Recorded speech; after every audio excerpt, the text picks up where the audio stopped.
Abonnez-vous et cliquez aussi sur la petite cloche de notification pour ne rien rater de nos prochaines vidéos. N'oubliez pas de partager aussi la vidéo et de la liker. Afrique N24.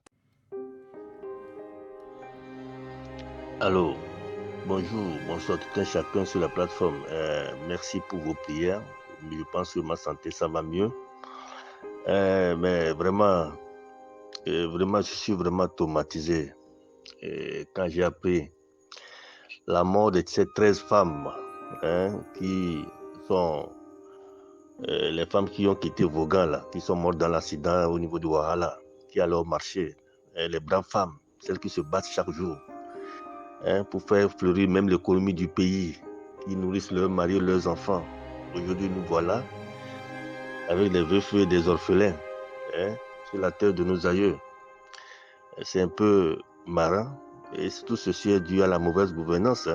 Je le dis haut et fort. Sincèrement, il y a des accidents qu'on peut éviter. Il y a des accidents qu'on peut éviter, même voir ralentir ou bien faire moins de dégâts.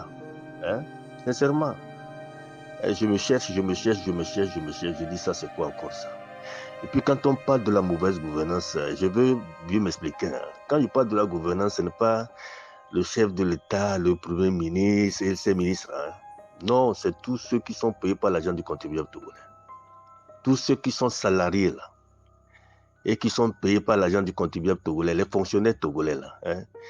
Les plantons, les gardiens, les gardes malades, les infirmiers, les enseignants, tout cela. Ils font partie de la gouvernance.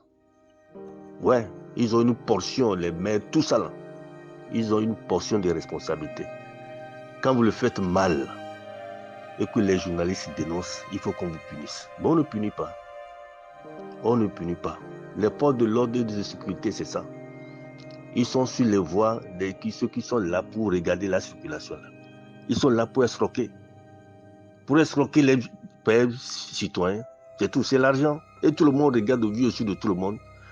On dit ça à la télé, à la radio, on interpelle, on dit, mais ça ne dit rien au ministre de la Sécurité. C'est après tout, c'est pour passer devant la télé, après 6 mois ou 3 mois, voici le bilan des accidents. Sinon, ceci-là, il faut constituer les responsabilités. D'abord, le propriétaire des véhicules. Là. Le véhicule, puisque le ministre du Transport a dit devant la TVT que ce véhicule n'a pas de visite technique. Il n'est pas en bon état. Ça veut dire le propriétaire là, du véhicule. Là. Parce que tout propriétaire de véhicule doit mettre son véhicule au point avant de laisser ça à un chauffeur.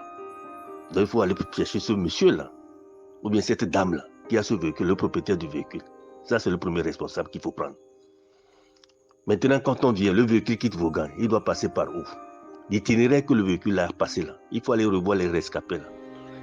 L'itinéraire là, s'il y a eu des forces de sécurité qui étaient sur la voie là, on connaît l'heure où ils ont quitté à Vaughan, puisque quand on compare ça à l'heure où ils ont fait l'accident, on peut savoir quelles sont les forces de l'ordre qui étaient sur la voie, jusqu'à Noaché là-bas. Là. Et on les arrête. On les arrête, on les déshabille. D'abord, ils ne sont plus des fonctionnaires d'État, parce que c'est l'agent du contribuable qui les habille et qui paie leur salaire. Et on les met à la disposition du procureur. Ça aussi, c'est un procureur, ça. Cet accident, moi, je n'ai pas vu le procureur passer à la TVT pour dire qu'il doit ouvrir une enquête qui va s'auto-saisir. C'est ça. Mais si c'est d'autres choses, politiques qu'on sort, on verra le procureur passer. Ça aussi, le procureur peut dire, il s'auto-saisit, qu'il va mettre des enquêtes sur ça, qu'on vérifie. Il ne faut pas qu'on vienne nous dire que le pneu a éclaté, le pneu est usé. Le pneu est usé. Mais combien de personnes en a pris? Combien de personnes en a pris? Les pneus sont faits par rapport aux charges. Le véhicule là, si j'ai bonne mémoire, c'est un véhicule, quand moi je le regarde, c'est un véhicule peut-être de 15 places. Mais on nous parle de 28 personnes qui sont dedans. Donc il y a eu surcharge. Et quels sont les gens là qui doivent contrôler ça? Oui, quels sont les gens là qui doivent contrôler? Si ce n'est pas les forces de l'ordre et de sécurité. Puisque vous êtes souvent sur la route, on vous regarde.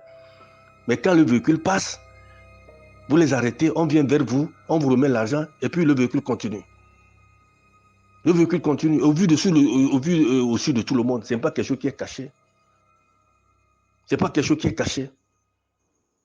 Les dames crient.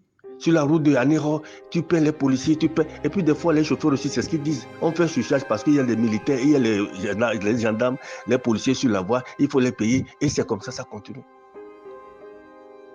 Moi-même, quand j'étais élève, là, j'ai pris un véhicule, j'allais à Dapon, on me disait surcharger, je veux parler, le chauffeur me dit, mais si je ne veux pas, je sors. Je me suis tué. Mais le premier poste qu'on a vu, là, après le camp Landja, là, c'est de Kara à Dapon. Après le camp Landja, il y avait un poste, il y avait les policiers qui étaient assis sur une moto, là. Il y a un qui est assis, le chauffeur sort, il va voir celui qui est assis sur la moto. Et un vient faire le tour du véhicule, il repart. Je dis, toi là, monsieur, reviens ici. Il dit, qu'est-ce que c'est? Je dis, reviens, tu nous as vu dans le véhicule, on est combien? On est surchargé comme ça, tu pars. Parce que, mais je te dis, le jour-là, ils étaient obligés de revoir le ticket là.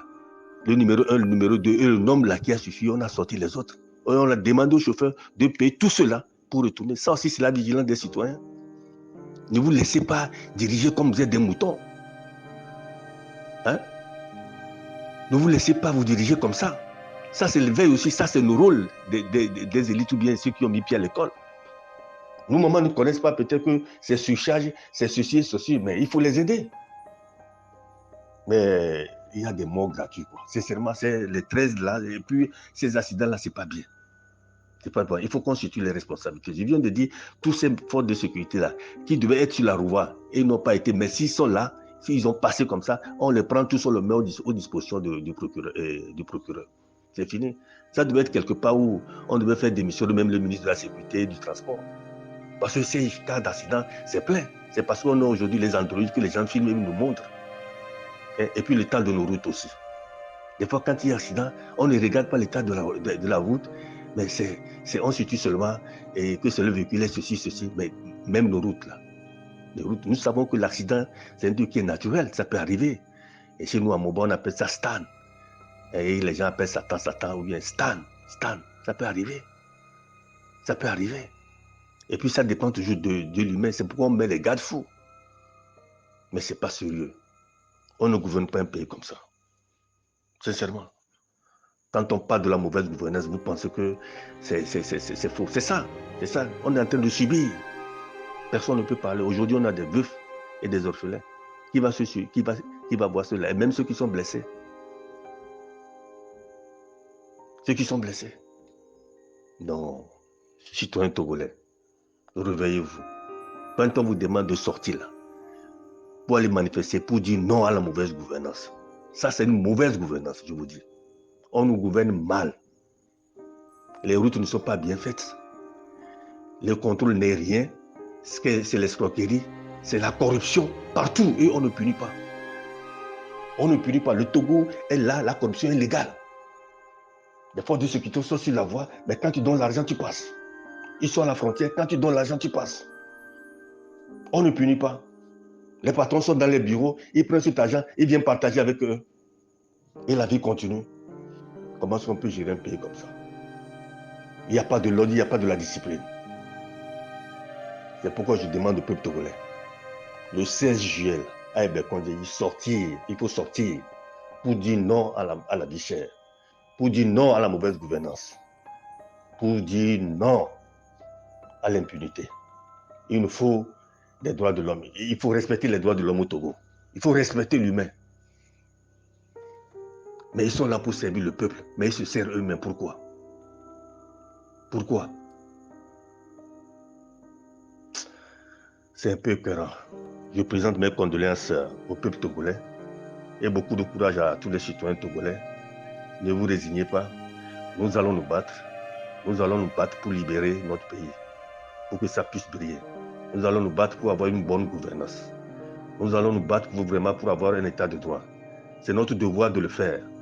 C'est notre devoir de le faire. Si nous ne le faisons pas, je ne sais pas qu'est-ce qu'on ira dire après notre mort à nos aïeux, puisque c'est la terre de nos aïeux. La lutte continue. C'est M. Kolani, de la lumière vers la lumière.